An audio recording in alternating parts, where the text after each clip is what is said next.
أما بعد فأعوذ بالله من الشيطان الرجيم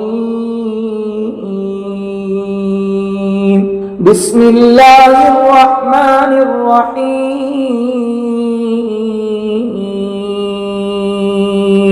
يا أيها الناس كلوا مما في الأرض حلالا طیبا۔ محترم سامعین کرام، اللہ تعالیٰ نے ہمیں قرآن و سنت کی روشنی میں زندگی کے ہر گوشے میں رہنمائی عطا فرمائی ہے۔ ان رہنما اصولوں میں سب سے اہم اصول حلال اور حرام کی پہچان ہے۔ اسلام ایک ایسا دین ہے جو نہ صرف عبادات بلکہ معاملات، تجارت، کھانے پینے، کمانے اور معاشرت کے ہر شعبے میں پاکیزگی اور حلال طریقے کو لازم قرار دیتا ہے۔ اللہ تعالیٰ نے قرآن مجید میں حلال کی تاکید عطا فرمائی ہے۔ اللہ تعالیٰ نے قرآن میں فرمایا یا ایھا الناس کلوا مما فی الارض حلالا طیبا۔ سورۃ البقرہ آیت نمبر 168۔ اے لوگوں، جو کچھ زمین میں ہے اس میں سے حلال اور پاکیزہ کھاؤ۔ اس آیت میں حلال اور طیب دونوں کا ذکر کیا گیا ہے، یعنی جو چیز شرعی طور پر جائز ہو اور فطری طور پر پاکیزہ ہو وہی ہمارے لیے قابل قبول ہے۔ کوئی چیز اگر شرعی طور پر جائز ہو مگر طبیعت کو ناگوار ہو یا روحانی ضرر رکھتی ہو تو وہ بھی مشکوک بن سکتی ہے۔ اللہ تعالیٰ نے حرام چیزوں کی تفصیل قرآن میں بتائی، انما حرم علیکم المیتۃ والدم ولحم الخنزیر وما اہل لغیر اللہ بہ۔ سورۃ البقرہ آیت نمبر 173۔ بے شک اللہ تعالیٰ نے تم پر مردار خون، خنزیر کا گوشت اور وہ جانور حرام کیا ہے جس پر غیر اللہ کا نام لیا گیا ہے۔ یہاں اللہ تعالیٰ نے بنیادی حرام اشیاء کو گنوا دیا۔ ان میں سے کچھ طبی طور پر نقصان دہ ہیں جیسے خون اور خنزیر، کچھ روحانی و عقیدے کے لحاظ سے نقصان دہ ہیں جیسے غیر اللہ کے نام پر ذبح۔ حلال رزق کی اللہ تعالیٰ نے قرآن میں تاکید فرمائی، فَكُلُوا مِمَّا رَزَقَكُمُ اللَّهُ حَلَالًا طَيِّبًا وَاشْكُرُوا نِعْمَةَ اللَّهِ۔ سورۃ النحل آیت نمبر 114۔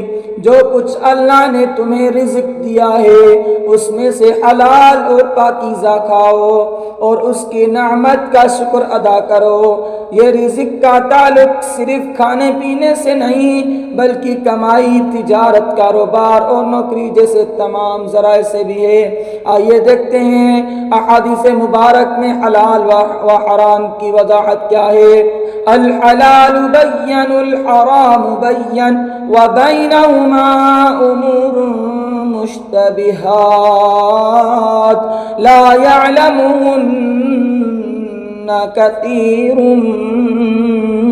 من الناس فمن اتقى الشبهات فقد استبرأ لدينه وعرضه۔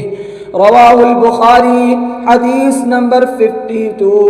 حلال واضح ہے اور حرام بھی واضح ہے، ان کے درمیان کچھ مشتبہ چیزیں ہیں جنہیں بہت سے لوگ نہیں جانتے۔